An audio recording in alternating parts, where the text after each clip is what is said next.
सुंदर होता है मन अति सुंदर।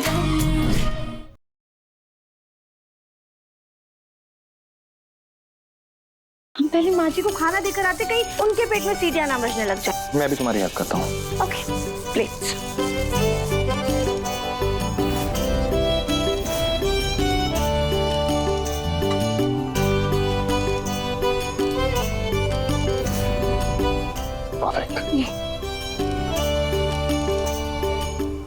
या तो आपको गलतफहमी है कि आपने मशीन ऑन नहीं की थी, या फिर आपकी सास कभी पागल हुई ही नहीं थी।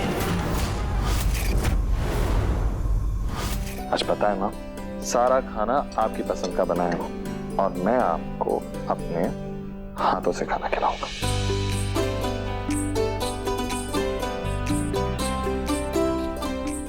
माँ जी कैसा बना है खाना? तुम्हारे हाथों में तो सचमुच मां अन्नपूर्णा का आशीर्वाद है राधिका। खाना बहुत अच्छा बना है। आपको पता है माँ, जब आप बीमार थी ना तो मैं आपका पापा बनकर आपको खाना खिलाता था। अब आप ठीक हो गई और मैं आपको आपका बेटा बनकर खाना खिला रहा हूँ, और बेटा बनकर अपनी माँ को खाना खिलाने में जो सुकून है वो कहीं नहीं।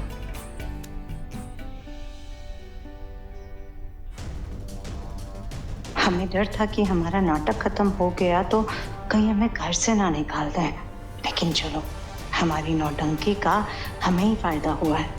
अब दिव्यम हमें पहले से भी ज्यादा प्यार करने लगा है।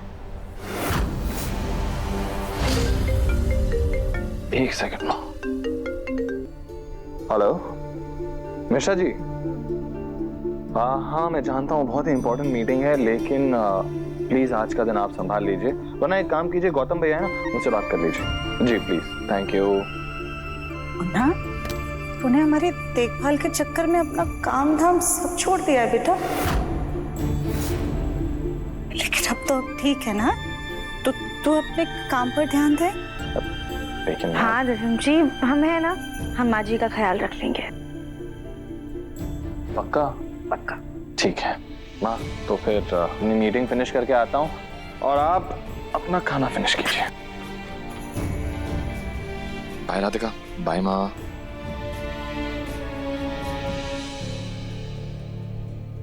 वैसे माँ जी आपको पता है, जब आप गायब हो गई थी ना तो हम सब बहुत परेशान हो गए थे।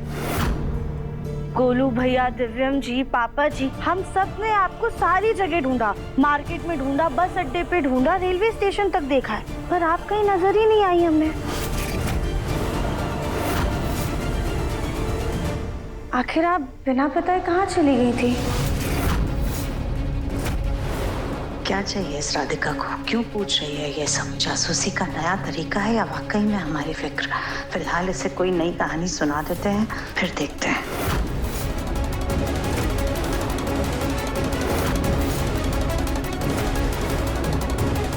राधिका बेटा, हमें ज्यादा कुछ तो याद नहीं, लेकिन हम बस पैसों धो करके नवीन मार्केट की तरफ बढ़े चले जा रहे थे, फिर वो शायद हमारा एक्सीडेंट क्या हमारा सर बहुत दुख रहा है। कोई बात नहीं माँ जी, आप इतना सोचिए मत, आप आराम से बैठ के खाना खाइए। हाँ बेटा। अब हम माँ जी से कुछ नहीं पूछेंगे, वरना फिर से कहीं इनकी तबीयत ना बिगड़ जाए। लेकिन वो एक्सीडेंट हादसा था या सुसाइड, ये पता करने के लिए अब हमें नवीन मार्केट जाना होगा।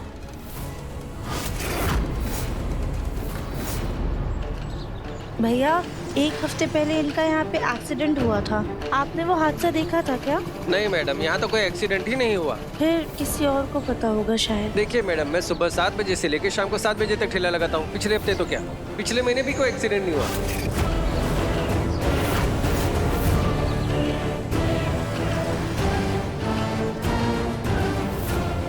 भैया, एक हफ्ते पहले ना यहाँ पे एक औरत का एक्सीडेंट हुआ था, आपने देखा था क्या? नहीं मैडम, ऐसा कुछ हुआ होता तो पूरे बाजार को पता चलता।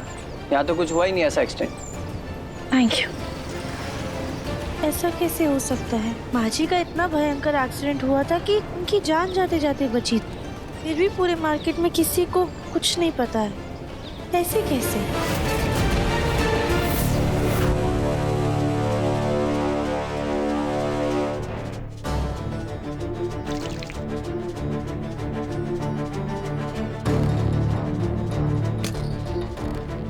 कहते हैं कोई पाप करो और गंगा जल छिड़क लो तो शुद्धि हो जाती।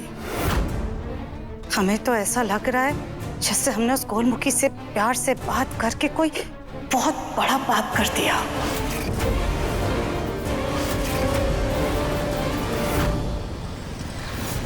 मार्केट में सबसे पूछ लिया हमने, पर किसी को एक्सीडेंट के बारे में कुछ पता ही नहीं है। मैडम जी वैसे यहाँ तो नहीं, यहाँ से थोड़ी दूर एक औरत पे एक्सीडेंट हुआ था। मेरा भाई मुर्दाघर में काम करता है, वो उसे मुर्दाघर लेके गया था।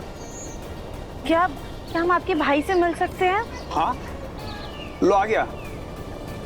यही हमारा छोटा भाई। अरे छोटे, मैडम जो पिछले सप्ताह को एक्सीडेंट हुआ था ना, उसके बारे में कुछ पूछना चाहते हैं। भैया जिनको आप मुर्दा घर लेके गए थे, आप उनको पहचान सकते हैं क्या? एक सेकेंड, ये क्या यही वो औरत है?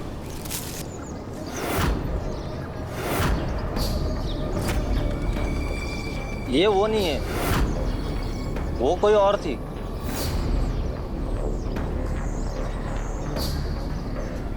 पर ऐसा कैसे हो सकता है? माँ जी ने तो हमें यहीं का पता बताया था, पर यहाँ पे तो किसी का एक्सीडेंट हुआ ही नहीं है। या तो हम गलत राह पर हैं, या तो माँ जी ने हमें गलत पता बताया है। खैर एक काम करते हैं, हम पहले घर जाते हैं, वरना दिव्यम जी हमारे लिए परेशान हो जाएंगे।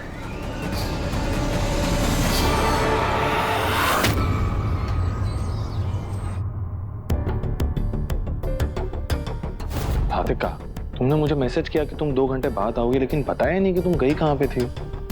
अब वो दिव्यम जी, दरअसल हम मंदिर गए थे भोलेनाथ को शुक्रिया अदा करने। माँ जी ठीक हो गई है ना, इस वजह से। मुझे भी कह देती, मैं भी तुम्हारे साथ चलता।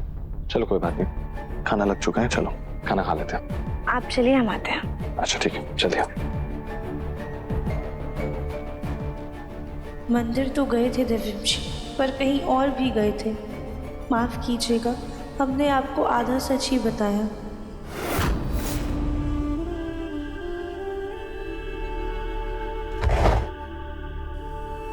हाय दैया, रोटी क्या हुई? हमने देवरानी जी के लिए अलग से रोटी बनाई थी।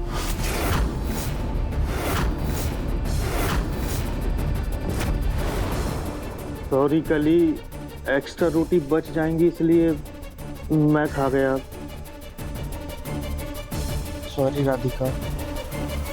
कोई बात नहीं भाभी, हम झट से अपने लिए रोटी सेक लेते हैं।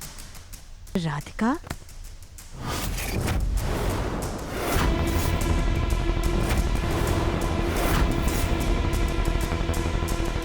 रुको राधिका,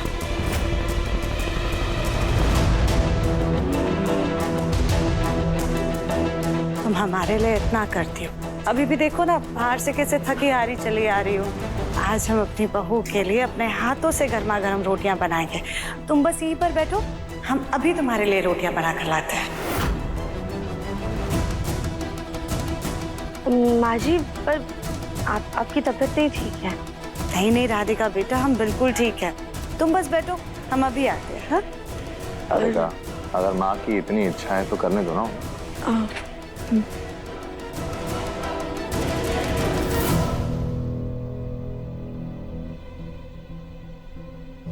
माँ जी हमें इतना प्यार कर रही हैं और हम उनके ही एक्सीडेंट पर शक कर रहे हैं, लेकिन जब तक ये गुत्थी सुलझ नहीं जाती, हमारा मन शांत नहीं हो पाएगा।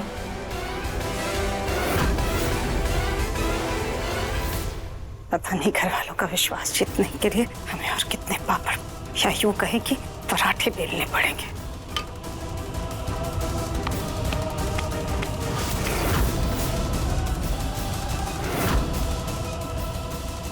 इस गोलमुखी के लिए ये नीचे गिरा हुआ पराठा ही सही है। बड़ी आई जासूस बनी फिरती है। कौन जासूस बन रहा है माँ जी? नहीं नहीं राधिका बेटा, हम तो वो सीरियल की हीरोइन की जासूसी की बात कर रहे थे। अच्छा, वैसे हम आपकी मदद करने के लिए आए थे। अरे नहीं नहीं बेटा, बस बन ही गया। और देखो हम तुम्हारे लिए ना ये पराठे बना रहे हैं, ताकि इससे तुम्हें ताकत भी मिलेगी।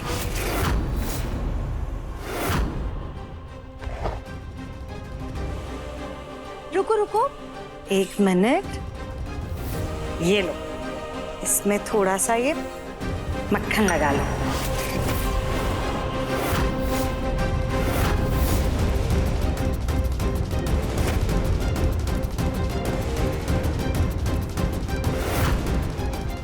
ओहो चाची सास जी, कल तक आपको देवरानी जी का वजन खटकता रहा और आज आप अपने हाथों से मक्खन लगा के खिला रही हैं।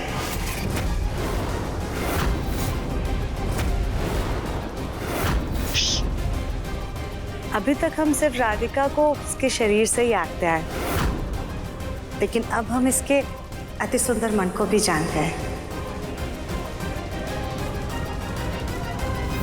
क्या बात, इस पल का ना फोटो खींचकर इसे हमेशा हमेशा के लिए कैद कर लेना चाहिए।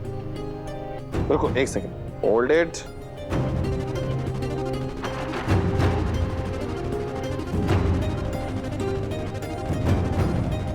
Very good.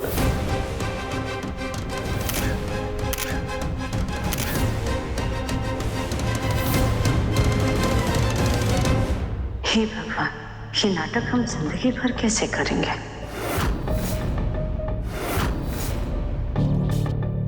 अब माँ जी, आज ना हम मंदिर गए थे। भगवान को धन्यवाद कहने के लिए कि उन्होंने सही सलामत आपको हमारे पास भेज दिया, पर हम उसका भी शुक्रिया अदा करना चाहते हैं जिन्होंने आपको हॉस्पिटल तक पहुंचाया। क्या आपको ध्यान है कि किसने आपको हॉस्पिटल तक पहुंचाया था?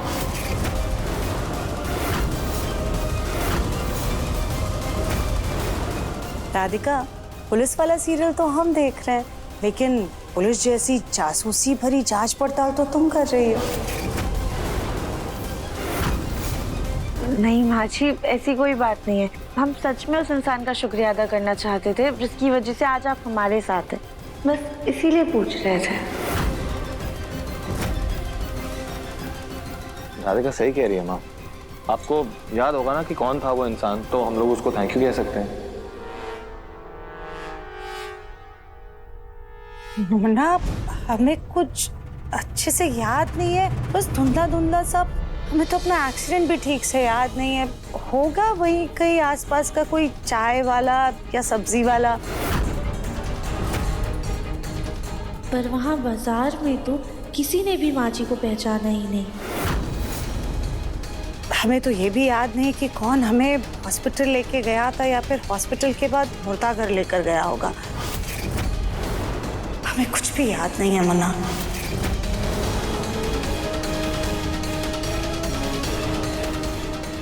मुर्दा घर, हाँ, वही एक कड़ी है जो हमें हमारे सवालों का जवाब दे सकती है।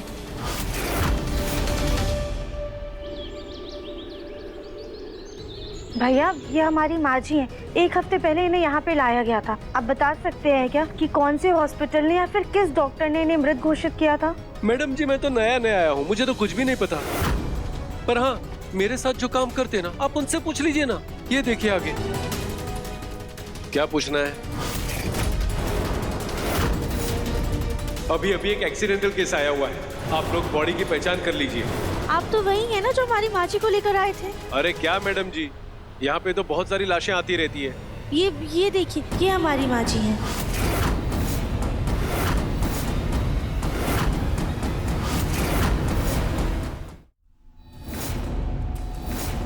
ये लीजिए, इस दवाई से कुछ घंटों में आपकी सांसें और आपके दिल की धड़कन पूरी तरह से रुक जाएगी। फिर कुछ टाइम बाद आप बिल्कुल ठीक हो जाएंगे। हम ये दवाई खाने जा रहे हैं, तब तक तुम हमारे परिवार वालों को फोन करके मुर्दा घर में बुला लो। अरे ये तो वही बुढ़िया के परिवार से है जिसने हमें मरने का नाटक करने के पैसे दिए थे। देखिए मैडम जी, ये मुर्दा घर है, यहाँ पर हम लोगों के चेहरे याद नहीं रखते। भैया, लेकिन आप फाइल तो रखते होंगे ना, जिसमें लाश का डेथ सर्टिफिकेट, बॉडी कहाँ मिली थी, क्या हुआ था, ये सारी इन्फॉर्मेशन। हमें हमारी माँ जी की फाइल देखनी है, हम आपको डेट बता देते हैं, आप बस फाइल ला के दे दीजिए हमें। अरे नहीं मैडम, हमारे पास में कोई फाइल नहीं है। जब परिवार वाले डेड बॉडी को ले जाते हैं तो फाइल भी उनके साथ दे दी जाती है। अरे भैया, लेकिन हमारी बात तो सुनिए। भैया, लेकिन हमें कोई फाइल ही नहीं मिली थी। ऐसे कैसे मैडम, सबको मिलती है। आप जाइए और अपने परिवार वालों से कंफर्म करिए। लेकिन आप यहाँ पे कोई तो रिकॉर्ड रखते होंगे ना? हाँ मैडम जी, रिकॉर्ड रखते हैं ना। चुप कर, तू अपना काम कर, खामखा बीच में आ रहा है।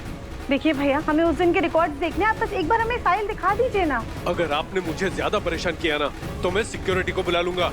सिक्योरिटी, अरे सिक्योरिटी, भैया, हम तो आपसे बस फाइल मांग रहे। सिक्योरिटी। ठीक है, आप बुलाइए सिक्योरिटी को, हम भी देखते हैं। जी सर। ले जाओ इन्हें, खामखा परेशान कर रही हैं। देखिए हमारी बात सुनिए, हमें बस एक फाइल चाहिए। मैडम आप बाहर चलिए। हमारी बात सुनिए मैडम। चलिए चलिए मैडम, बाहर चल के बात करना, पहले आप बाहर आइए। चलिए, नहीं तो डंडे पड़ेंगे। पहले बाहर आइए। माँ जी की फाइल चाहिए। अरे तुम्हें कहा ना बाहर चलिए। आज सुबह जो मुर्दा आया था उसकी फाइल में हेरफेर करना है। अरे नाम बदलवाना है। काम हो जाएगा। इसका मतलब हमारा शक बिल्कुल सही था। ये वोट बॉय ही टेढ़ा है। इसने हमारी माँ जी की फाइल के साथ कुछ गड़बड़ की होगी। जब घी सीधी उंगली से नहीं निकलती है तब उंगली टेढ़ी करनी ही पड़ती है। अब हम इसका सच इसी के तरीके से इसी के मुंह से निकलवाएंगे। राधिका। पापा, मम्मी तो घर पे नहीं है। तो आपको पता है लड्डू बेटा मम्मी कहाँ गई है? मम्मी तो मंदिर गई है। मंदिर गई है? मंदिर? मंदिर क्यों गई है? राधिका तो कल भी मंदिर गई थी ना? अरे बेटा, दिन देखकर मंदिर नहीं जाते हैं। मन हो, दिल में इच्छा हो, श्रद्धा हो, मंदिर चले जाओ। क्या ही फर्क पड़ता है, भगवान का नाम है, जब मर्जी ले लो। वो तो है। और आपको पता है माँ, आप जब से ठीक हुए हैं ना, राधिका बहुत खुश है। और सच बोलो तो इस बात के लिए भगवान को जितना थैंक यू बोला जाए उतना कम है। अगली बार जब वो मंदिर जाएगी तो मैं भी उसके साथ चला जाऊंगा। राधिका जो थाल लेकर मंदिर जाती है वो तो यहीं रखी है। राधिका बिना थाल के मंदिर गई या कोई और बात है? चतुर सिंह, बड़े साहब आ रहे हैं। कौन से वाले? अरे वो निरीक्षण ऑफिसर हैं, बाहर ही हैं वो। सुना है कि किसी की शिकायत ऊपर तक गई है, उसकी तहकीकात के लिए आ रहे हैं वो यहाँ पे। आ रहे हैं नहीं, आ चुके हैं।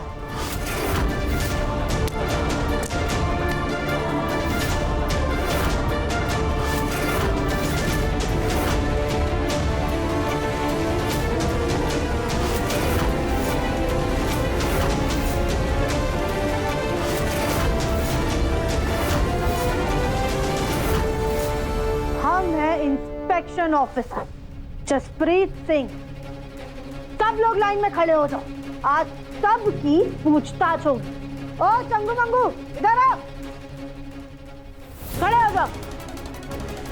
शिकायत आई है कि यहाँ पे लाशों की पहचान के साथ उनके रिकॉर्ड के साथ फेरबदल चल रहा है।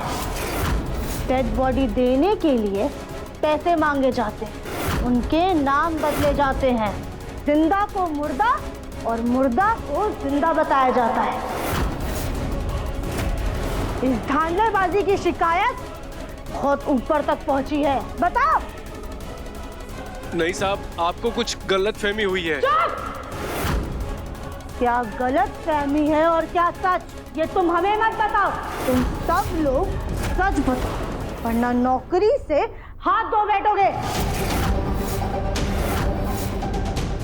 तुम लोग ऐसे नहीं बताओगे, सबका सस्पेंशन लेटर निकलवाऊंगा मैं। क्या नाम है तुम्हारा? वीना सिंह। सर, मैंने कुछ नहीं किया सर। तुम बताओ सच। सर, ये घुस खाता है, इसको सजा मिलनी चाहिए सर। सर हमारी नौकरी मत खाइएगा, हमारी कोई गलती नहीं है सर। और सर फेरबदल में यही करता है सर। सर हमारी कोई गलती नहीं है सर, इसी ने किया है। इसी ने किया है। यही है सर। चतुर सिंह बेटा, अगर तुम चतुर हो ना तो हम चालाक हैं।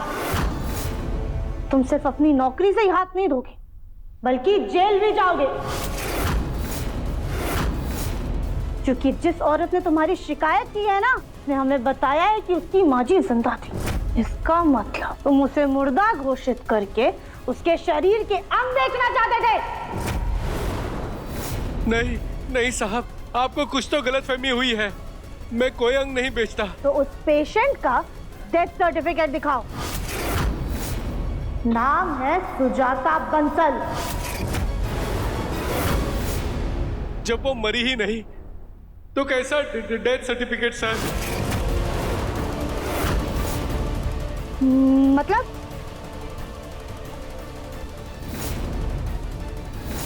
हम दवाई खाने जा रहे हैं, तब तक तुम हमारे परिवार वालों को फोन करके मुर्दा घर में बुला लो।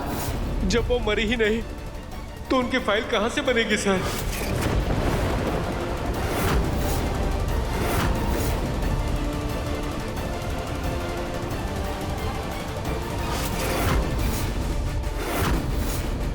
मुझसे गलती हुई है सर, मुझे माफ कर दो सर। मैं कसम खाता हूँ ऐसी कोई भी गलती नहीं होगी। मुझे नौकरी से मत निकालिए। लेकिन ये तुम्हारी आखिरी चेतावनी है। अगर आज के बाद तुम्हारी ऐसी शिकायत आई ना तो सिर्फ नौकरी से बाहर नहीं जाओगी बल्कि जेल के अंदर जाओगे,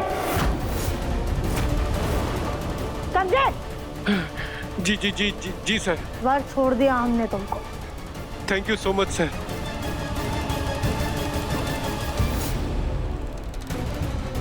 11 बजने को आ गए, लेकिन ये राधिका अभी तक घर वापस नहीं आई है। पता नहीं मंदिर ही गई है या इसके दिमाग में कुछ और ही खुराफात चल रहा है। खैर, इससे पहले कि वो राधिका घर वापस आए, हमें अपने काम को जल्द से जल्द पूरा करना होगा। पागलपन के चलते तो हम कुछ भी कर सकते थे, लेकिन अब हमें अपना हर कदम फूक फूक कर रखना होगा। मुन्ना और उस गोलमुखी के बीच की दूरियों को हम इतना गहरा कर देंगे कि वो गोलमुखी चाहकर भी इसे कम ना कर पाए।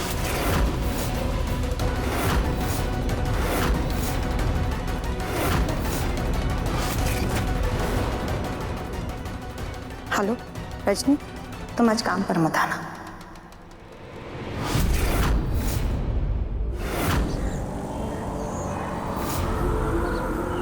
जब वो मरी नहीं तो उनकी फाइल कहाँ से बनेगी सर? या तो आपको गलतफहमी है कि आपने मशीन ऑन नहीं की थी, या फिर आपकी सास कभी पागल हुई नहीं थी।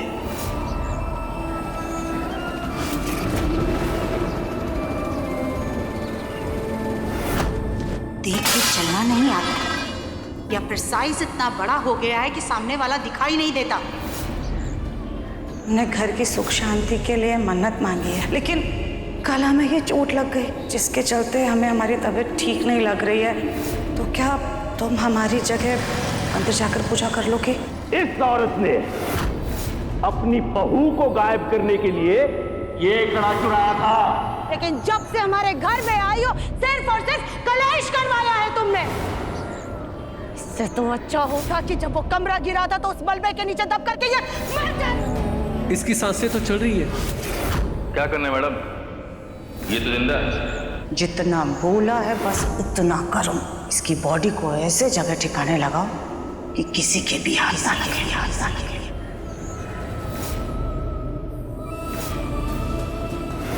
माजी की सांसें नहीं चल रही है। झूला झूला अरे रे रे रे रे संभाल के मैं गिरूंगी अरे मेरी बॉल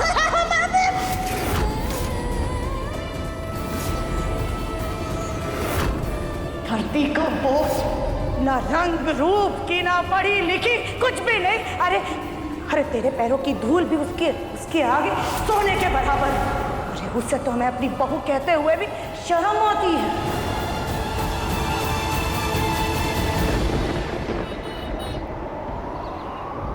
हम ये तो जानते थे माँ जी कि आपके दिल में कभी भी हमारे लिए जगह नहीं थी, लेकिन हमें ये नहीं पता था कि आप हमसे इतनी नफरत करती हैं कि मलबे का सच बाहर आने के बाद हमें दिव्यम जी से अलग करने के लिए आप अपनी ही मौत का झूठा खेल खेलेंगी।